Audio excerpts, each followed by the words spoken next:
யோபு சொல்லும் போது இங்க சொல்றாரு, உங்க குடும்பத்தை குறித்து, உம்முடைய கூடாரம் சமாதோடு இருக்க காண்பீர். குடும்பம், நம்ம குடும்பத்தை உட்கார்ந்து நம்ம யோசிக்கும் போது, நம்ம கணவர் குறித்தோ, இல்லை கணவன் மனைவி குறித்தோ, இல்ல நம்ம பிள்ளைகளை குறித்தோ உட்கார்ந்து யோசிக்கும் போது, அங்க என்ன இருக்குன்னா நமக்கு மனசு கஷ்டம் இருக்காது.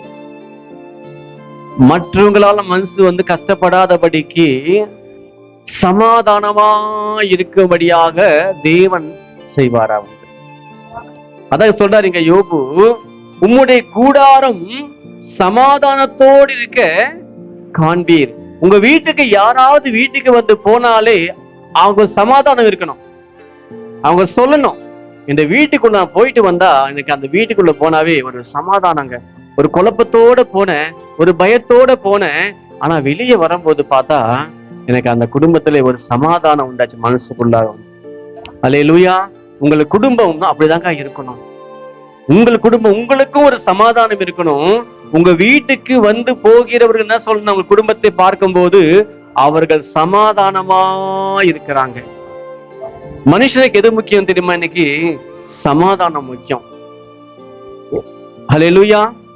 பயம் வந்தா நம்மளால சாப்பிட முடியாது, தூங்க முடியாது. சமாதானம் தான் நமக்கு முக்கியம். இங்க யோபு சொல்றாரு, உங்களுடைய கூடாரம், உங்களுடைய வீடு விசாரிக்கும் போது அங்க என்ன இருக்கக்கூடாது? அங்க அழுகை இருக்கக்கூடாது, அங்க கண்ணீர் இருக்கக்கூடாது, அங்க கஷ்டம் இருக்கக்கூடாது, அங்க வறுமை இருக்கக்கூடாது. அங்க என்ன இருக்கணும்? விசாரிக்கும் போது சமாதானம் இருக்கணும். நீங்க கேட்பாங்க, எப்படிங்க இருக்கீங்க? நாங்க சந்தோஷமா இருக்கேன், நான் நல்லா இருக்கேன், நான் சமாதானமா இருக்கேன். அது சொல்றது எப்படி இருக்கும்? ஏதோ இருக்கேங்க, பரவாயில்ல. அது எப்படி இருக்கும்? அல்லேலூயா. உம்முடைய கூடாரம், அதான் தாவீது சொல்றார், ரட்சிப்பின் கம்பீர சத்தம் எங்கே உண்டாகுமா? நீதிமான்களின் கூடாரங்களிலே. நீதிமான்களின் கூடாரங்களே என்ன சத்தம் உண்டாகுமா? 6 மணி ஆனா சவுண்டு வரணும், வெளியே ஜெபம் சவுண்டு வரணும். ஸ்தோத்திரம். மத்தவங்க சொல்லணும். இப்போ அவங்க போன் பண்ண எடுக்க மாட்டாங்க. அவங்க எதுல இருப்பாங்க? இப்போ ஆவியில இருப்பாங்க. எதுல இருப்பாங்க?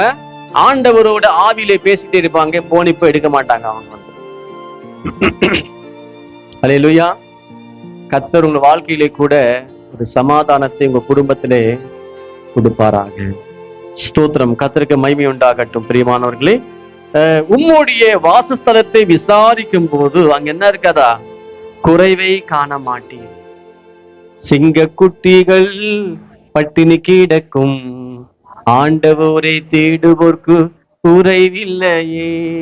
சில பேர் என்ன சம்பாதிச்சாலும், வீட்டுக்குள்ள எவ்வளவு பணம் இருந்தாலும் அவங்க பேச்சு மட்டும் மாறவே மாறாது. கஷ்டப்படும் போது என்ன சொன்னாங்களோ, நல்லா தேவன் ஆசிரிச்சாலும் கூட சொல்லுவாங்க, அதே வார்த்தை தான் பேசுவாங்க, பேச்சு மாறாம. கஷ்டமா தாங்க இருக்கு. அல்லேலூயா. அந்த வாயில நல்லா இருக்கேன், அந்த வாயில வரவே வராது. ஆனா தேவன் இங்க சொல்லும்போது சொல்றாரு, உன்னுடைய வாசஸ்தலத்தை விசாரிக்கும் போது அங்க என்ன இருக்காதா? என்ன இருக்கா சொல்றாரு? அங்க குறைவு இருக்காதா? அல்லேலூயா. குறைவு இருக்காது. நமக்கு தெரியணும், கொரோனா காலத்துல நமக்கு எப்படி நம்ம வீட்டுல நல்லா இருந்தோம், சந்தோஷமா இருந்தோம், நல்லா சாப்பிட்டோம், எந்த குறை இல்லாதபடிக்கு நிறைய வாங்கி சாப்பிட்டோம். ஏன்னா நம்ம பயம் ஊத்துனாங்க, நல்லா சாப்பிடுங்க சொல்லிட்டு நிறைய வாங்கி சாப்பிட்டோம். ஆண்டவருடைய பிள்ளைகள் எப்படி இருந்தா அந்த வீடு எந்த குறைவே இருக்காது. எந்த பக்கம் பார்த்தாலும் பணம் தான், எந்த பக்கம் பார்த்தாலும் ஏதாவது சாப்பிடுறதுக்கு ஏதாவது இருக்கும் தான். இல்லை என்று சொல்லாதபடிக்கு தேவன் எல்லாவற்றையும் நம்ம குடும்பத்திலே எந்த குறை இல்லாதபடிக்கு கர்த்தர் நிறைவாய் கர்த்தர் வச்சிருக்கார். அல்லேலூயா. எனக்கு அப்படி குறை இருக்கான்றீங்களா? ஆனா வேதம் சொல்லுது, ஆண்டவரை தேடுகிற பிள்ளைகளுக்கு ஒரு நன்மையும் குறையப்படாதுன்னு சொல்றாரு ஆண்டவர். அல்லேலூயா. நம்ம வாழ்க்கையிலே குறை ஏன் படுதுன்னா வேதம் சொல்லுகிறது, அவன் குறையப்பட தொடங்கினானா. எப்போதான் தேவனுக்கு நமக்கு உள்ள ஐக்கியம் எப்போ கேப் வருதோ அப்போதான் நம்ம வாழ்க்கையிலே என்னவதான் குறைய வருது. அவன் குடும்பத்தில் இருக்க வரைக்கும் நிறையதான் இருந்தான். எப்போ அந்த குடும்பத்தை விட்டு அவன் பிரிஞ்சு போனானோ அப்போதான் வாழ்க்கையிலே குறைவு உண்டாகுது. அல்லேலூயா.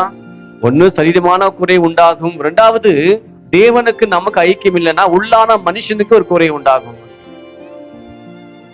உங்களுடைய குடும்பத்தை தேவன் விசாரிக்கும் போது, அவர் பார்க்கும் போது அங்க என்ன இருக்கு, அதை குறைவே காண மாட்டீர். அதனை போட்டிருக்கிறதுல குறைவே காண மாட்டீர். எப்போ நம்ம வீட்டுக்கு யார் வந்தாலும் ஏதாவது சாப்பிட்டா போனோம், ஏதாவது குடிச்சுட்டா போனோம். அந்த வீட்டுக்கு போன ஒரு காஃபி கூட தரல பார், அந்த வீட்டுக்கு போனா எதுவுமே கேட்கல பார், அப்படி யாரும் நம்ம சொல்லக்கூடாது. ஒண்ணு சாப்பிட்டு கொஞ்சம் கொடுத்து அனுப்பணும், வேற அவங்க கையில கொண்டு போங்க, வீட்டுக்கு கொண்டு போவாங்க சொல்லி. அதுதான் நிறைவு. அல்லேலூயா, அதான் நிறைவு. நீங்கள் திருப்தியாய் சாப்பிட்டு உங்களை அதிசயமாய் நடத்தி வந்த உங்கள் தேவனாகிய கர்த்தர் நாமத்தை துதிப்பீர்கள். இல்லாதவர்கள் உங்க பங்குகள் என்ன பண்ணுங்க, கொடுங்க என்றார். நீங்க சாப்பிடுங்க, தூக்கி போடாதாங்க, மிச்சம் என்ன பண்ணுங்க, இல்லாதவங்களுக்கு கொண்டு போய் கொடுங்க. நீதிமொழிகள் வசனம் இருக்கு, அதில் படிச்சோம் இல்லையா? திருப்பி அந்த வசனம் திருப்பி மறுபடியுமாக அந்த 3ஆம் அதிகாரத்திலே கூட பாத்தீங்கன்னா அங்கே சாலோமோன் ஒரு விஷயத்தை சொல்றாருங்க. ஸ்தோத்திரம். வசனம் 27, 3ஆம் அதிகாரத்திலே கூட பாருங்க, 27ஆம் வசனம் சொல்லுகிறது, நன்மை செய்யும்படி உனக்கு திராணி இருக்கும் போது அதை செய்யத்தகாதவர்களுக்கு செய்யாமல் இராதே.